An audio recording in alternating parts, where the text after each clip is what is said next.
Bear's cub refused to leave this mother bear. What this baby did was shocking. Let us know where you're watching from. If you love my content, consider supporting it with a super thanks. Also, don't forget to like and subscribe. It'll help us to remain in touch with amazing people like you. The rain poured down hard that night, hitting the roof of Savannah Reed's small cottage like thousands of tiny drums. Lightning flashed, lighting up her baby's room for a second. Little Noah was only 10 months old, but somehow he slept through the storm. Savannah checked on him one more time before going to bed herself. Their cottage sat at the edge of Pine Hollow, a village surrounded by thick forests.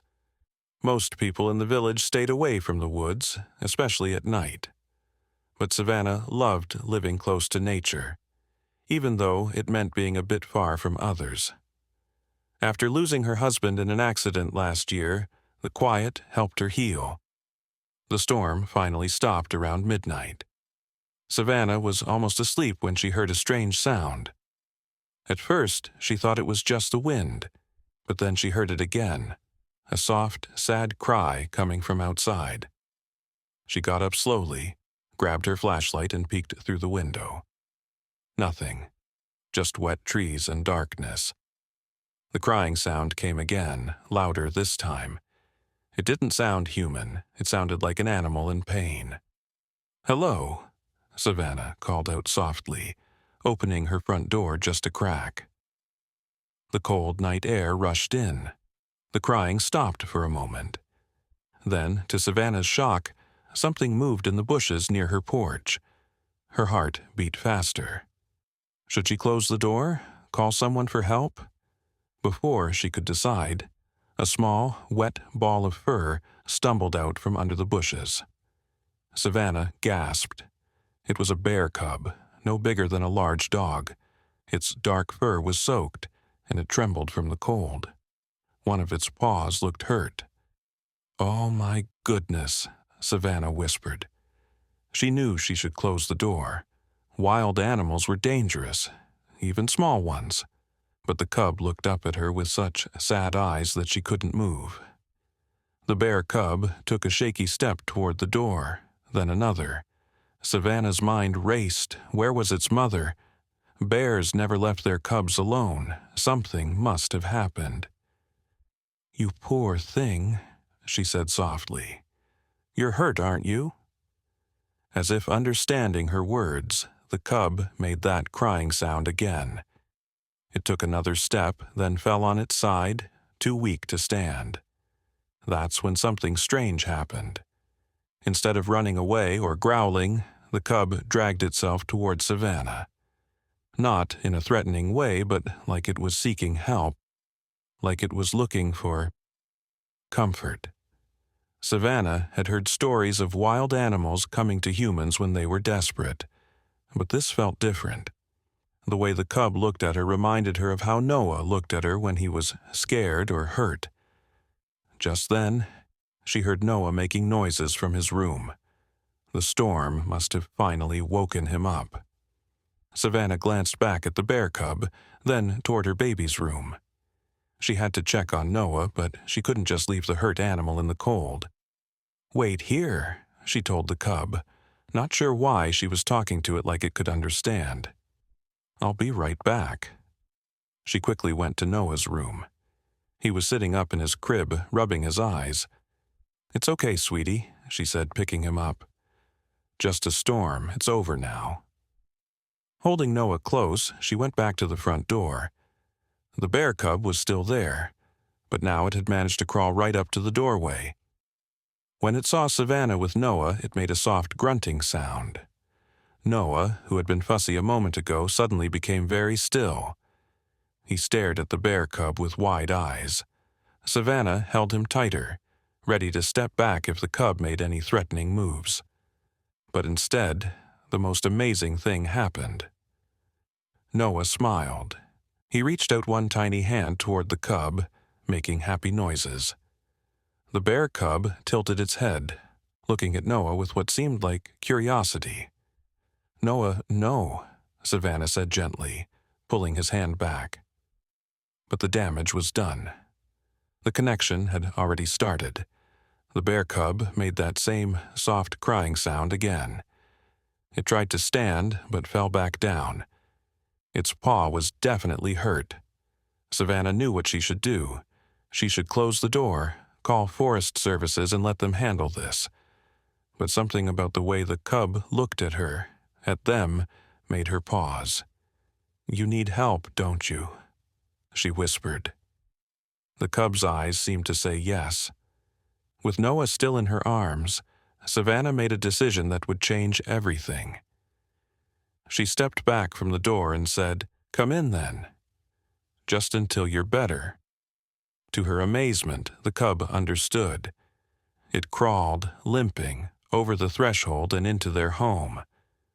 Savannah quickly closed the door behind it, her mind racing. What was she doing? This was crazy. This was dangerous. But looking at the shivering, hurt cub on her floor, and feeling Noah's curious, excited wiggling in her arms, she knew she couldn't have done anything else. She had no idea that this night, this decision, would be the start of something no one in Pine Hollow would ever forget. She had no idea that this bear cub would refuse to leave, or what her baby would do that would shock everyone. All she knew was that right now, in this moment, she was going to help this animal. Tomorrow, she would figure out what to do next. So, Savannah put Noah back in his crib and went to get some warm towels and bandages. The bear cub watched her every move, its eyes never leaving her. And when she came back and gently touched its wet fur with a towel, it didn't growl or bite. Instead, it leaned into her touch, like it had found exactly what it was looking for. "What happened to your mama?" Savannah asked softly as she dried the cub's fur. "Where is she?" The cub had no answer, of course, but the way it pressed itself against her legs told Savannah all she needed to know. This cub had chosen her, and somehow she knew that nothing would ever be the same again. Morning sunlight streamed through the cottage windows, casting warm patches on the wooden floor. Savannah had barely slept. She'd spent half the night tending to the bear cub, cleaning its wounded paw and wrapping it in soft bandages. The cub had been surprisingly calm throughout, only whimpering slightly when she touched the most tender spots. Now it lay curled up on an old blanket she'd placed near the fireplace. Its chest rose and fell with each breath, peaceful in sleep. Savannah watched it from the kitchen as she prepared Noah's breakfast, still wondering if she'd made a terrible mistake. "What am I going to do with you?" she whispered to herself, mashing some bananas for Noah. As if hearing her thoughts, the bear cub stirred, lifting its small head. Its eyes, dark and intelligent, found her immediately. There was something about those eyes that unsettled Savannah. They seemed too aware, too understanding for a wild animal. Noah's babbling came through the baby monitor. Savannah quickly finished preparing his food and went to get him, keeping one eye on the cub. To her relief, it simply watched her, making no move to follow. "Good morning, my sunshine," she cooed, lifting Noah from his crib. He was all smiles this morning, his little hands reaching for her face. Savannah hugged him close, suddenly overwhelmed by a fierce protectiveness. What had she been thinking, bringing a wild animal into their home? She carried Noah to the kitchen, placing him in his high chair. The moment they entered the room, the bear cub stood up on its 3 good legs, making that soft grunting sound again. Noah immediately noticed the cub. He squealed with delight, bouncing in his chair and pointing. "Bah, bah," he babbled excitedly. "Yes, baby, bear," Savannah said, watching the interaction closely. "But we don't touch, okay? The bear is hurt." The cub took a tentative step toward them, then another. Savannah tensed, ready to grab Noah and run if needed. But the cub moved slowly, cautiously, its eyes moving between her and Noah with what seemed like curiosity. It stopped about 3 feet away from the high chair, sat down, and just watched. Savannah continued feeding Noah, never taking her eyes off the cub. Noah kept looking at their visitor, occasionally offering his spoon in the cub's direction, which made Savannah both nervous and amused. "He needs to eat too, doesn't he?" she murmured, more to herself than Noah. What did bear cubs eat? Fish? Berries? She had some chicken in the fridge that she could cook. As she pondered this, there was a knock at the door. Savannah froze. The bear cub immediately backed up, moving behind the couch, out of sight from the entrance. "Savannah, it's Jacob. Got those tools you asked to borrow." Jacob Bennett was her closest neighbor, living about half a mile down the road. He was a kind man in his 40s who had helped her with various repairs since her husband died. "Just a minute," she called, her mind racing. What was she going to tell him? "Sorry, can't let you in. I've got a bear cub hiding behind my couch." She quickly moved Noah from the high chair to his playpen in the corner of the living room, whispering, "Stay quiet, sweetie." Then she went to the door and opened it just enough to see Jacob's friendly face. "Morning, Savannah," he said with a smile, holding up a toolbox. "Thought I'd bring these by early so you can fix that cabinet today." "That's so kind of you, Jacob," she said, trying to sound normal. "But Noah's not feeling well this morning. I think he caught a cold from the storm last night." Jacob's expression changed to concern. "Anything I can help with? I could run to the pharmacy in town if you need medicine." No, it's just a little sniffle. He'll be fine after some rest. Thank you, though." She reached out to take the toolbox. As they made the exchange, a loud thump came from inside the house, followed by Noah's delighted laughter.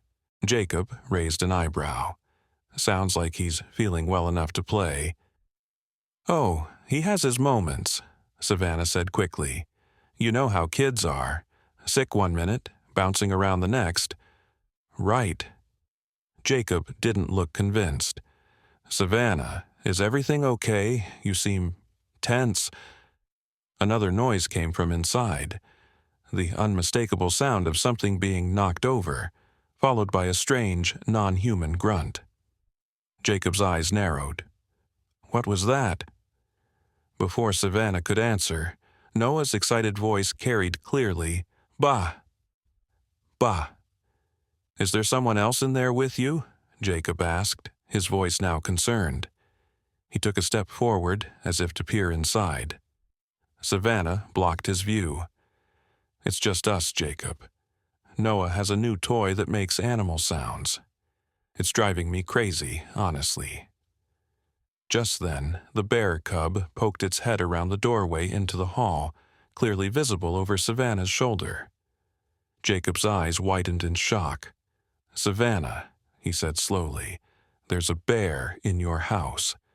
"I can explain," she started, but Jacob was already pushing past her, entering the cottage. "Noah," he shouted, rushing toward the playpen, "get away from that thing." The bear cub, startled by Jacob's sudden movement, backed up quickly, bumping into a small table. A vase crashed to the floor, shattering. The cub made a frightened whining sound and retreated further into the living room. Noah, upset by the commotion, began to cry. Savannah hurried to him, picking him up and holding him close. "Jacob, please, you're scaring them both," she said firmly. "The cub is injured. It was outside in the storm last night. I couldn't just leave it there." Jacob stared at her like she'd lost her mind. "It's a wild animal, Savannah. A predator. You don't bring it into your house with your baby." "Look at it, Jacob." Savannah nodded toward the cub, which was now huddled in the corner, trembling. "Does that look like a predator to you? It's just a baby itself. It's scared and hurt." Jacob ran a hand through his graying hair in frustration. "Have you called Forest Services? Animal Control?" "Not yet," Savannah admitted. I was going to this morning, but what? Jacob pressed. Savannah didn't know how to explain the strange connection she felt, or the way Noah and the cub seemed drawn to each other. She didn't understand it herself. I just wanted to make sure it was stable first, she said instead. Its paw is injured. I cleaned and bandaged it last night. Jacob sighed heavily. Savannah, I know you have a good heart, but this isn't some stray dog or cat. It's a bear, and somewhere out there is its mother, who's probably tearing apart the forest looking for it. The thought sent a chill through Savannah. She hadn't considered that. What if the mother bear tracked her cub to their cottage? As if sensing her thoughts, the cub made a soft, mournful sound. It tried to stand, limping on its bandaged paw, and to both adults' shock, it moved toward Savannah and Noah. Jacob tensed, ready to intervene, but Savannah shook her head. Wait, she whispered. The cub stopped at Savannah's feet and looked up. Its eyes moved from her face to Noah's, who had stopped crying and was now looking down with interest. Then, in a gesture that left both adults speechless, the cub lowered itself to the ground, rolled onto its side, and exposed its belly, a universal sign of submission and trust. Noah laughed, reaching down toward the cub. No, Noah, Savannah said automatically, pulling his hand back. Jacob watched the scene with disbelief. This isn't normal behavior for a wild bear, he said, his voice quieter now. Something's not right here? I know, Savannah agreed. That's why I couldn't just chase it away. It's like it was looking for help specifically. Jacob studied the cub for a long moment. His expression softened slightly. Its mother might be dead. That would explain why it's alone and seeking help. Savannah felt a pang in her heart. She knew what it was like to lose a partner, to be left alone to care for a child. Poor thing, she murmured. I still think we need to call someone, Jacob insisted. But his tone was gentler now. This isn't a pet, Savannah. It needs professional care, and eventually it needs to go back to the wild where it belongs. You're right, Savannah nodded reluctantly. I'll call Wildlife Services right away. Jacob seemed relieved. Good, I'll stay with you until they come just to be safe. Savannah put Noah back in his playpen with some toys, then went to the kitchen to find her phone. As she dialed the number for the local wildlife office, she glanced back at the living room. Jacob had cautiously settled on the couch, keeping a watchful eye on the cub, which remained lying on the floor near Noah's playpen. Pine Hollow Wildlife Services, how can I help you? A woman's voice answered.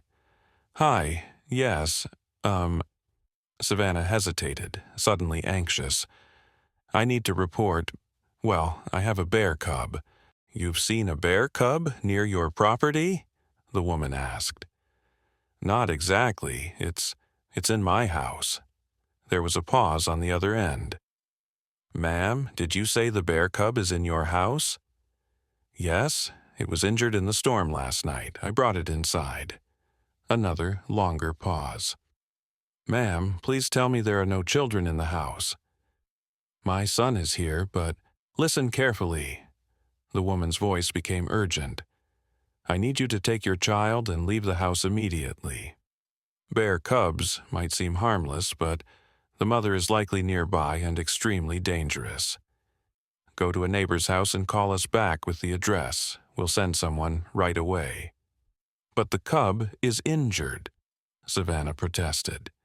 And it's been acting very tame, friendly even. That's even more concerning, the woman replied. Wild animals, especially bears, should not be friendly toward humans. The cub might be sick. Please, ma'am, for your safety and your child's, leave the house now. Savannah looked back at the living room again. The scene she saw made her breath catch. The bear cub had moved closer to the playpen. Jacob was watching intently but hadn't intervened. Noah was sitting at the edge of the playpen, his small hand extended through the bars. And the cub, very gently, very carefully, was touching its nose to Noah's fingers. There was no aggression, no fear, just a quiet moment of connection that seemed almost sacred. "Ma'am, are you still there?" The woman's voice came through the phone. "Yes," Savannah said softly, "but I don't think we're in danger. Can you send someone to check on the cub's health, but not to take it away, at least not yet? I'm sorry, but that's not how we operate. If there's a wild animal in your home, our protocol is clear. We need to remove it." Savannah watched as Noah giggled, pulling his hand back, then reaching out again. The cub remained gentle, patient. "What if I were to say I made a mistake?" Savannah said suddenly. "What if I tell you the cub is actually outside, not in my house?" "Ma'am," the woman sounded exasperated. "This is a serious situation. Are you changing your story?" Savannah closed her eyes, knowing she might be making a terrible mistake. But something deep inside told her that this wasn't just any bear cub, that there was something special happening here. "I'm sorry for the confusion," she said firmly. "The cub was at my door last night, but it's gone now. I was worried about it and thought you might be able to find it and check on its injury." Jacob was staring at her from the living room, clearly able to hear her side of the conversation. His expression was a mix of disbelief and concern. "So, there is no bear cub in your house right now?" the woman clarified.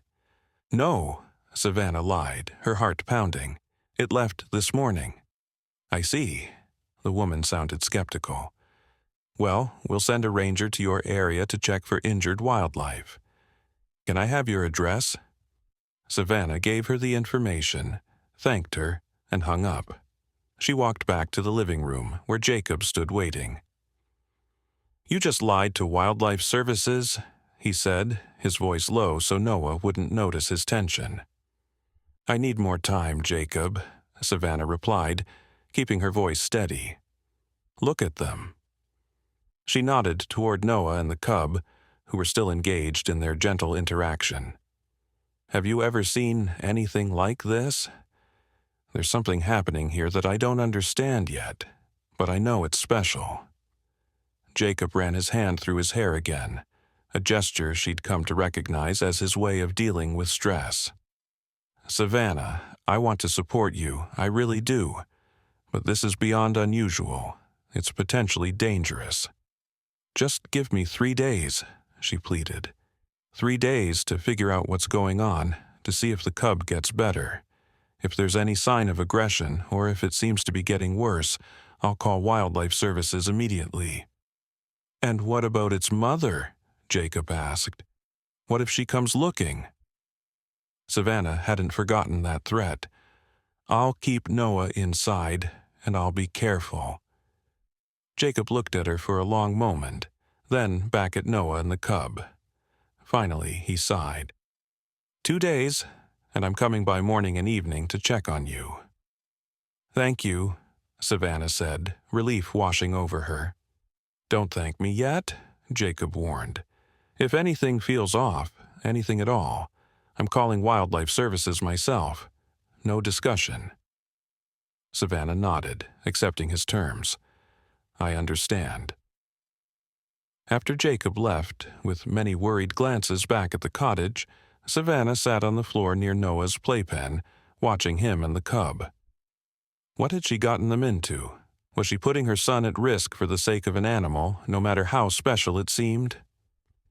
As these doubts swirled, the cub limped over to her, and, to her surprise, climbed into her lap. It wasn't small, probably weighing 30 pounds or more, but it moved with such careful gentleness that Savannah didn't feel threatened. It curled up against her, resting its head on her leg, and sighed contentedly.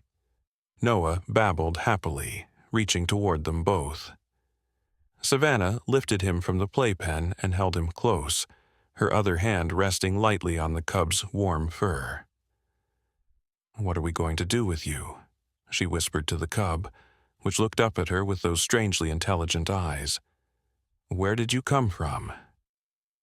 The cub had no answers, of course, but as the three of them sat there together in the quiet morning light, Savannah felt a sense of rightness that she couldn't explain. Like pieces of a puzzle fitting together in ways she hadn't known were possible. She had no idea that in the forest beyond her cottage, eyes were watching. No idea that the cub's real mother was closer than anyone suspected. No idea that in just a few hours, the villagers of Pine Hollow would begin to whisper about strange tracks found near homes, about shadows moving at the forest edge. No idea that her choice to shelter this cub would soon put all of them at the center of something much bigger, much more mysterious than she could imagine. For now, though, in this peaceful moment, she simply held her son and stroked the cub's fur, feeling somehow that they were exactly where they needed to be. The next few hours passed in a strange new rhythm.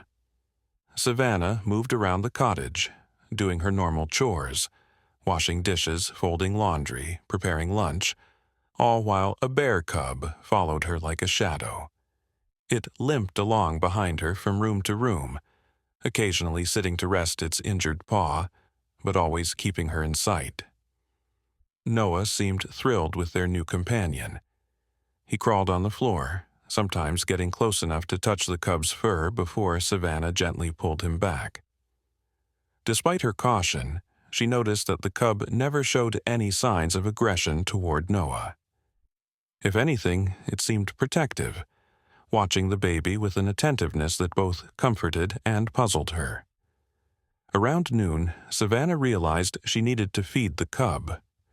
She found some leftover chicken in the refrigerator, cut it into small pieces, and placed it in a bowl on the floor. "Here you go," she said, setting the bowl in front of the bear. "I hope you like chicken." The cub sniffed the meat cautiously, then looked up at Savannah as if asking permission. "Go ahead," she encouraged. "It's for you." Only then did the cub begin to eat, taking small, polite bites. It was nothing like the ravenous feeding Savannah would have expected from a wild animal. When it finished, it pushed the bowl toward her with its nose, almost like it was saying, "Thank you." "You're welcome," Savannah found herself responding. "You must have been very hungry." After lunch, Noah grew sleepy as he usually did. Savannah took him to his room for his nap, singing softly as she rocked him. To her surprise, the cub followed them and settled on the floor by the rocking chair, watching with curious eyes. "You want to hear the lullaby too?" Savannah asked, smiling despite herself. The cub tilted its head, its eyes never leaving her face as she sang. When Noah finally drifted off to sleep, Savannah placed him gently in his crib and tiptoed out of the room. The cub followed, equally quiet, as if understanding the need for silence. Back in the living room, Savannah sat on the couch with a heavy sigh. What a strange day this was turning out to be. She needed to think clearly, to make a plan. The cub couldn't stay with them forever. Jacob was right about that. But she couldn't shake the feeling that there was something special about this animal, something almost human in the way it behaved. The cub climbed up onto the couch beside her, moving carefully with its injured paw. It settled next to her, its warm body pressing against her leg. "What are you?" Savannah whispered, stroking its head. "You're like no bear I've ever heard of." The cub looked up at her with those knowing eyes, and for a wild, crazy moment, Savannah almost expected it to answer. A sudden knock at the door made them both jump. The cub quickly slid off the couch and hid behind it, a behavior that now seemed almost routine. Savannah went to the door, checking through the window first. It was Lily Morgan, the owner of the local grocery store. Lily was a plump, cheerful woman in her 50s who knew everyone in Pine Hollow. Taking a deep breath, Savannah opened the door. "Lily, what a surprise." Hope I'm not disturbing you, dear, Lily said with a warm smile. Just brought you some of that tea you like. Saw it came back in stock and thought of you. That's so kind, thank you, Savannah said, accepting the small package. Lily peered around Savannah, trying to look inside. Is little Noah napping? I was hoping to see that precious face. Yes, he just went down, Savannah replied, not moving from the doorway. Well, I won't keep you then, Lily said, but she didn't turn to leave. Instead, she lowered her voice.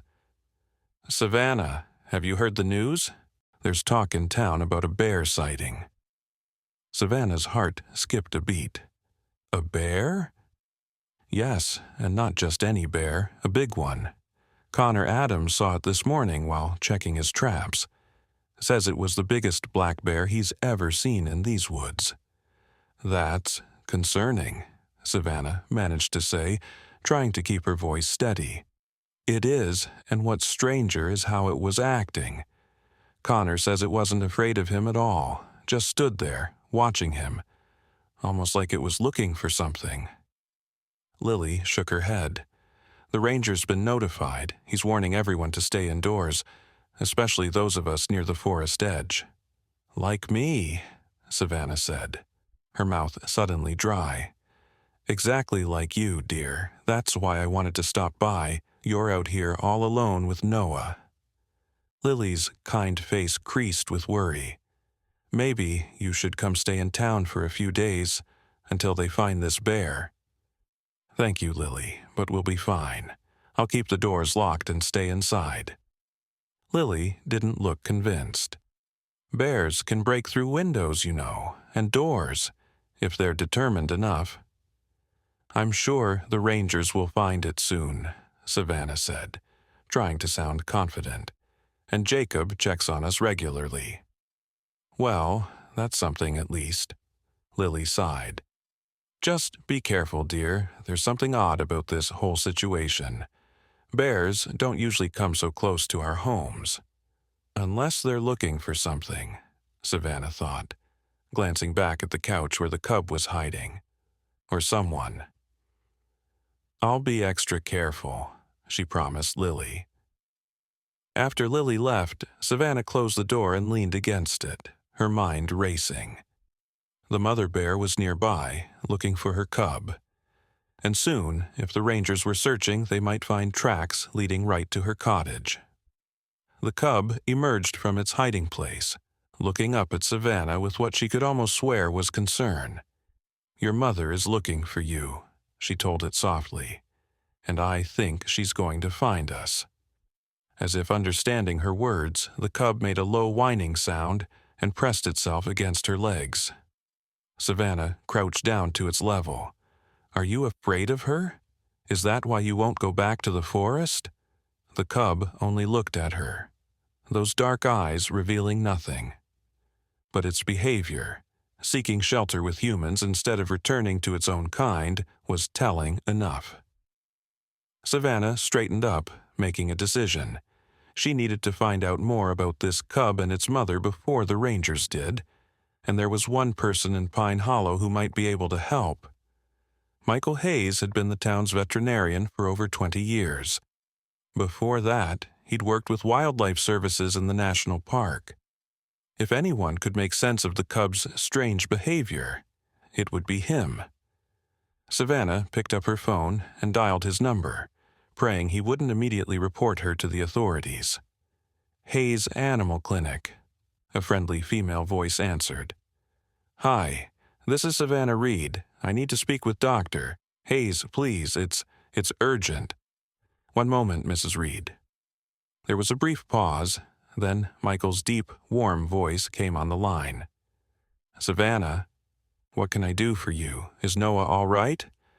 Noah's fine, she assured him quickly, but I need your help with something.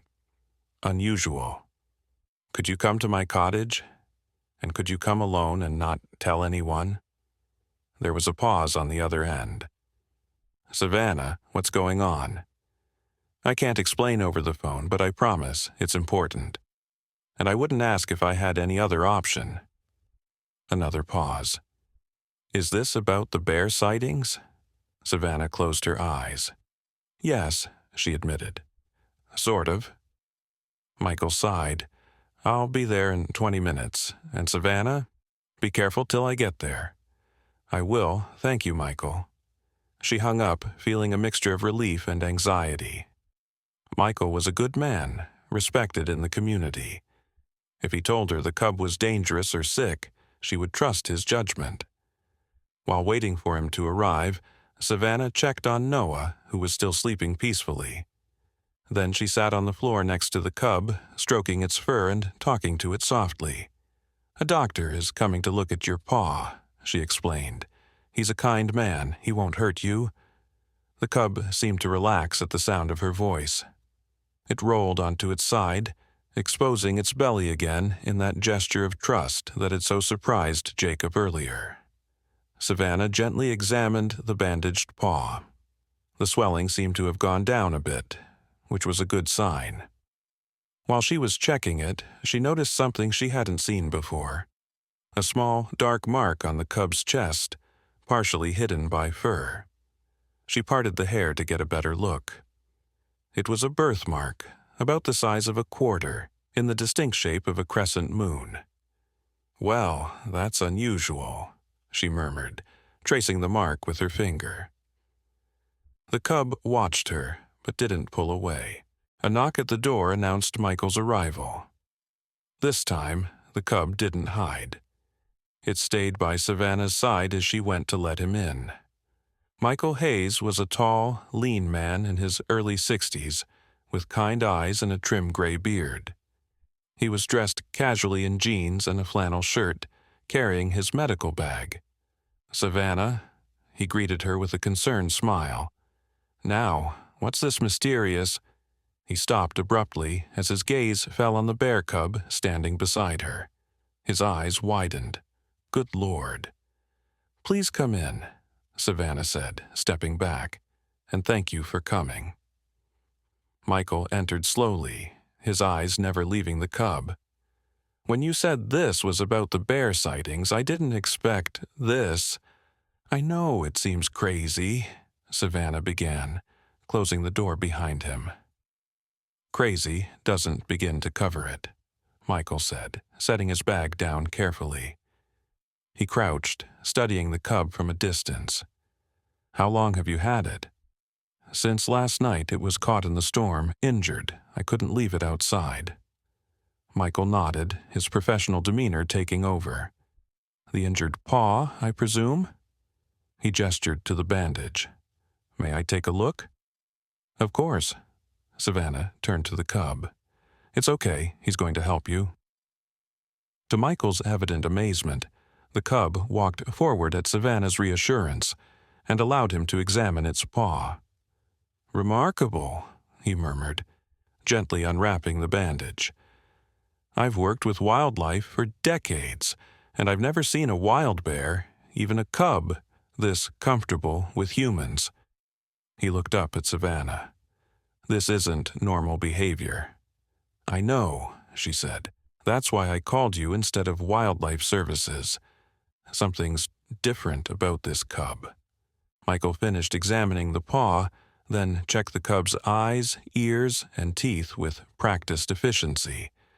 The paw is just a sprain, not broken. You did a good job with the first aid. He sat back on his heels. Physically, it seems healthy. Good weight, clear eyes, no signs of disease. That's a relief, Savannah said.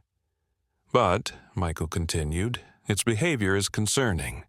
Wild animals, even young ones, have an instinctive fear of humans. It's what keeps them alive. He gestured to the cub, which had settled comfortably at Savannah's feet. This level of tameness in a wild-born cub is almost unheard of, unless ... Unless what? Savannah prompted when he didn't continue. Michael frowned. Unless it was previously habituated to humans somehow. Maybe it was kept as an illegal pet and escaped or was released. Savannah shook her head. But then why would its mother be searching for it? Lily Morgan just told me there's a large bear in the woods, acting strangely, like it's looking for something." "That's another puzzle," Michael agreed. "If this is truly a wild cub with its mother nearby, it should be desperate to return to her, not clinging to you." "There's something else," Savannah said, kneeling beside the cub. "It has an unusual birthmark." She gently parted the fur on its chest, revealing the crescent-shaped mark. Michael leaned closer, his expression shifting from curiosity to something else. Something Savannah couldn't quite read. "May I?" he asked, reaching toward the mark. Savannah nodded, and Michael examined the birthmark carefully. His face grew increasingly serious. "Do you recognize it?" she asked. Michael sat back, looking troubled. "Not exactly, but there are stories in this region. Old stories about bears that are more than bears." He shook his head. "Folklore, most likely." "What kind of stories?" Savannah pressed. Michael hesitated, then sighed. The original settlers of this area, before it was called Pine Hollow, were a mix of European immigrants and native people. The native tribes had legends about spirit bears, animals that could take human form, or humans who could become bears. They were said to be protectors of the forest. He gestured to the cub. These spirit bears were supposed to have special markings: crescent moons, stars, or handprints. Savannah looked down at the cub, which was watching Michael intently, as if understanding every word. "You don't believe that's what this is?" "I'm a scientist, Savannah," Michael said with a small smile. "I deal in observable facts, and the fact is, this cub has some unusual characteristics that I can't easily explain." He stood up. "But it is still a wild animal, regardless of how tame it seems now. And its mother is out there, possibly dangerous in her distress." "What should I do?" Savannah asked, suddenly feeling overwhelmed. Michael thought for a moment. "I should report this to Wildlife Services. That would be the responsible thing to do." Savannah's heart sank. "But they'll take it away." "Yes, they will. And if it is just an ordinary cub, that's what's best for it in the long run. Wild animals belong in the wild, Savannah. And if it's not just an ordinary cub," she challenged. Michael looked at her for a long moment. "That's why I said I should report it, not that I will." He ran a hand through his gray hair. "Something tells me there's more to this story, and we don't have all the pieces yet." Relief washed over Savannah. "So you'll keep our secret?" "At least for now." "For now," Michael agreed. "But on two conditions. First, you keep that cub and Noah separated as much as possible. No matter how gentle it seems, it's still a bear, with instincts we don't fully understand. And the second condition, if its mother comes looking, and judging by the reports she will, you call me immediately. No heroics, no trying to handle it yourself. Mother bears are fiercely protective and incredibly dangerous." "I promise," Savannah said solemnly. Michael nodded, satisfied. "I'll leave you some proper medical supplies for its paw. Change the bandage daily. The sprain should heal within a week or so." He paused. "And Savannah? Be careful who else you tell about this. Not everyone in Pine Hollow would be as open-minded as I'm being." "Jacob Bennett knows," she admitted. "He found us this morning." "Jacob's a good man," Michael said. "But he's also cautious. Don't be surprised if he changes his mind about keeping this quiet." As if on cue, Noah's cries came through the baby monitor. He was awake from his nap. "I should go," Michael said, gathering his things. "I'll come back tomorrow to check on the cub, and remember what I said. Keep them separated." Savannah walked him to the door. "Thank you, Michael, for everything." After he left, she went to get Noah. the cub following close behind despite Michael's advice. She couldn't find it in her heart to shut the cub away when it seemed so determined to stay near them. Noah was standing in his crib, face red from crying. He settled instantly when Savannah lifted him, his small hands patting her cheeks. "Did you have a good nap, sunshine?" she cooed, carrying him to the changing table. As she changed his diaper, she noticed the cub sitting patiently by the door, watching. There was something almost parental in its attentiveness. "You like him, don't you?" Savannah asked the cub. "You want to protect him." The cub made a soft grunting sound that Savannah chose to interpret as agreement. With Noah fresh and clean, Savannah carried him to the kitchen to prepare his afternoon snack. She cut up some soft fruits and placed them on his high-chair tray, then sat beside him, guiding the pieces to his mouth when he had trouble. The cub watched the feeding with apparent fascination. When Noah dropped a piece of banana on the floor, the cub carefully picked it up with its mouth and placed it on Savannah's foot, as if returning it. "Thank you," Savannah said, laughing despite herself, "but you can eat it if you want." The cub seemed to consider this, then delicately ate the banana piece. Its eyes lit up with what looked remarkably like pleasure. "You like bananas, huh?" Savannah cut another piece and offered it to the cub, which accepted it gently from her fingers. "There are lots of fruits in the forest. Your mother would find them for you." At the mention of its mother, the cub backed away slightly, that fearful look returning to its eyes. "You really don't want to go back to her, do you?" Savannah murmured. "Why? What happened between you two?" Noah babbled happily, throwing another piece of fruit on the floor. This time, the cub ate it without hesitation. They passed the afternoon this way, in a strange but increasingly comfortable routine. Savannah found herself talking to the cub as if it could understand her, explaining what she was doing as she moved around the cottage.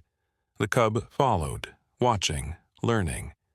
By evening, Savannah had almost forgotten how bizarre the situation was, until Jacob returned as promised, his knock at the door bringing her back to reality. "Come in," she called, not getting up from where she sat on the floor. Noah was playing with some blocks, and the cub was curled up beside them, seemingly content. Jacob entered, his eyes immediately taking in the domestic scene. He raised an eyebrow. "I see the bear is still here." "Yes," Savannah said, smiling up at him, "and doing well. Michael Hayes came by to look at its paw. He says it's just a sprain." Jacob sat down in the armchair across from them. "You called Michael? That was smart." "He agreed to keep quiet, at least for now," Savannah explained. "He's coming back tomorrow to check on things." "Good," Jacob nodded, "because there's news in town you need to hear." His expression grew serious. "The mother bear has been spotted again, closer to the village this time. And there's a ranger staying at Haley Dawson's bed and breakfast, asking questions about unusual animal sightings." Savannah's stomach tightened with anxiety. "Do they suspect anything about us?" "Not yet," Jacob assured her, "but they're tracking the mother bear's movements, and Savannah." He hesitated. "They've got tranquilizer guns. If they find her, they plan to sedate her and relocate her far from here." "What will happen to her cub then?" Savannah asked, unconsciously resting her hand on the cub's back. "If they don't know about it, nothing. It will be left behind." Jacob's voice was grim, alone in the forest. The thought made Savannah's heart ache. Whatever her feelings about keeping the cub safe, separating it permanently from its mother felt wrong. "I don't know what to do, Jacob," she admitted. "Everything feels complicated now." Jacob's expression softened. "You've got a good heart, Savannah. But sometimes nature has to take its course. Wild animals don't belong with humans, no matter how much we might wish they could." The cub stirred beside her, lifting its head to look at Jacob. There was an intelligence in its gaze that made Jacob shift uncomfortably. "It's not a normal bear," Savannah said quietly. Michael saw it too. The way it behaves, the way it understands things. "What are you suggesting?" Jacob asked. Savannah hesitated, then told him about the birthmark and the old legends Michael had mentioned. Jacob listened without interrupting, his expression growing increasingly skeptical. "Spirit bears?" he said when she finished. "Savannah, you can't be serious." "I don't know what to believe," she replied honestly, "but I know what I've seen. This cub is different, Jacob, and I think its mother's looking for it not to protect it, but for some other reason. The cub is afraid of her." Jacob sighed heavily. "Even if, and this is a huge if, there's something to these old stories, it doesn't change the fact that there's a large, potentially dangerous bear searching the woods, and rangers with tranquilizer guns looking for it. This situation can't end well." "Then help me make it end better," Savannah pleaded. "You know these woods better than anyone. If we could find the mother bear first, maybe we could figure out what's really going on." "That's too dangerous, Savannah. I won't help you put yourself at risk." "Then I'll do it myself," she said, determination rising within her. "Tonight, after Noah's asleep." "Absolutely not," Jacob said firmly. "You're not going into those woods at night, especially not with a bear out there." They argued back and forth, neither willing to yield. The cub watched them, its head moving from one to the other like it was following a tennis match. Finally, Noah's fussing broke their standoff. It was getting late, and he was ready for dinner and bed. "I should go," Jacob said, standing. "But this discussion isn't over, Savannah. Promise me you won't do anything reckless tonight." Savannah picked up Noah, bouncing him gently. "I promise I'll be careful," she said, deliberately not committing to staying inside. Jacob gave her a long look, clearly understanding her evasion. "I'll be back first thing in the morning, and I expect to find you and Noah safe in this cottage." He turned to leave, then paused at the door. "Lock up behind me." After he left, Savannah went through Noah's evening routine: dinner, bath, stories, and finally bed. The cub followed them throughout, now so much a part of their rhythm that Savannah hardly noticed. When Noah was finally asleep, Savannah went to the kitchen and made herself a cup of tea. The cub sat at her feet, looking up expectantly. "I don't know what to do," she told it softly. "If your mother is looking for you and the rangers find her first—" She didn't finish the thought. The cub made a soft whining sound and moved to the back door, scratching at it gently with its good paw. "You want to go outside?" Savannah asked, surprised. The cub had shown no interest in leaving the cottage all day. It scratched again, more insistently. Savannah hesitated, then went to the door and opened it a crack. The night air was cool and still, the forest a dark wall beyond her small yard. The cub pushed the door wider with its nose and stepped outside. But instead of running off, it turned back to look at Savannah, then took a few steps toward the trees before stopping and looking back again. "You want me to follow you?" Savannah asked incredulously. The cub made that same soft grunt she'd come to recognize as its version of yes. Every instinct told Savannah to close the door, to stay safely inside with Noah. But something stronger, curiosity, compassion, or perhaps something more mystical, pulled at her. "I can't leave Noah alone," she said to the cub, "and I promised Jacob I'd be careful." The cub continued to watch her, waiting. It seemed so certain, so deliberate in its request. Savannah bit her lip, thinking quickly. She could take the baby monitor outside with her. Noah was a sound sleeper once he was down for the night. She would only go a short distance just to see what the cub wanted to show her, and she would bring her phone and a flashlight. "Wait here," she told the cub, and hurried to gather what she needed. 5 minutes later, she stepped outside, firmly closing the door behind her. The cub immediately perked up, making a happy grunting sound. It started toward the trees, looking back to make sure she was following. "I'm only going a little way," Savannah said, more to reassure herself than the cub. "Just to the edge of the forest, that's all." The cub led her across the yard to the tree line, then stopped, sniffing the air. It seemed to be searching for something. Savannah stood very still, listening to the night sounds, crickets chirping, leaves rustling in the slight breeze. The forest felt alive around her, watching, waiting. Suddenly, the cub tensed. Its ears perked up, and it stared intently into the darkness between the trees. Savannah followed its gaze, straining to see. At first, there was nothing.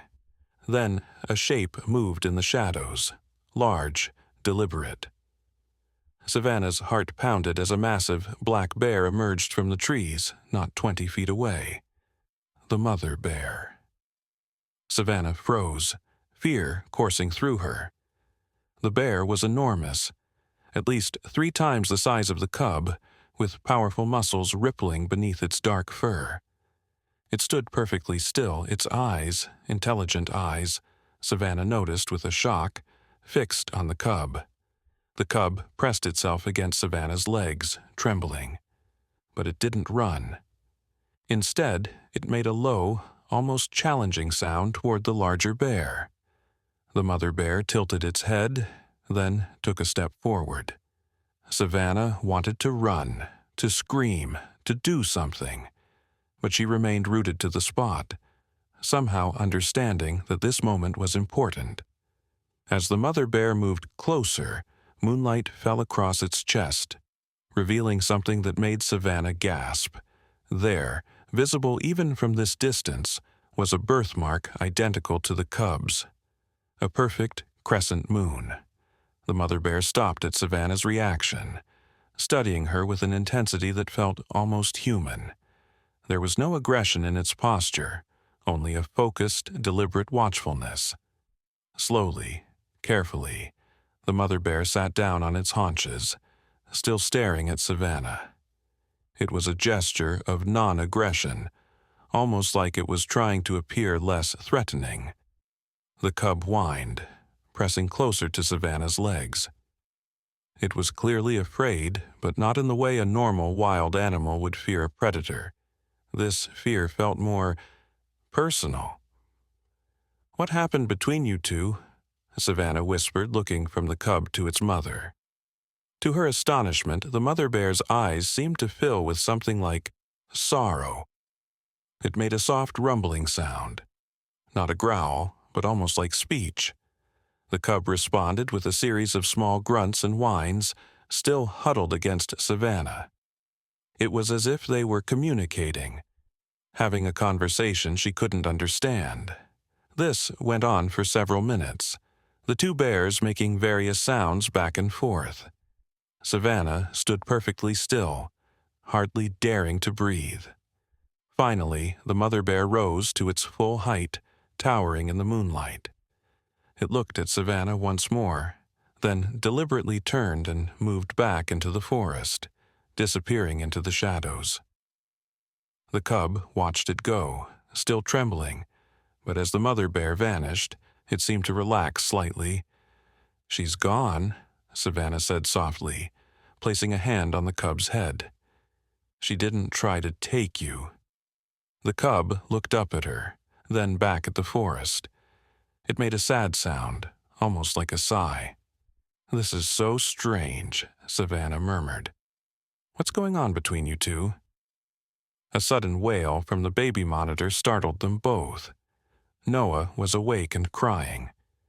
"We need to go back," Savannah said quickly, already turning toward the cottage.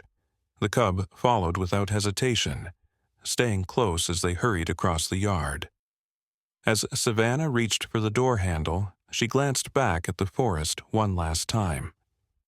There, at the edge of the trees, the mother bear stood watching them. In the moonlight, its eyes gleamed with an intelligence that sent shivers down Savannah's spine. Then it was gone, melting back into the darkness. But Savannah knew it hadn't gone far. Whatever was happening with these bears and her family, it was far from over. Inside the cottage, she rushed to Noah's room. He was sitting up in his crib, face wet with tears, arms raised for comfort. Savannah picked him up, holding him close. "It's okay, sunshine," she whispered, rocking him gently. "Mama's here." The cub entered the room, watching them with concerned eyes. When Noah's cries quieted, the cub approached the rocking chair where Savannah sat with him. Very gently, it rested its head on Savannah's knee, looking up at Noah with what could only be described as affection.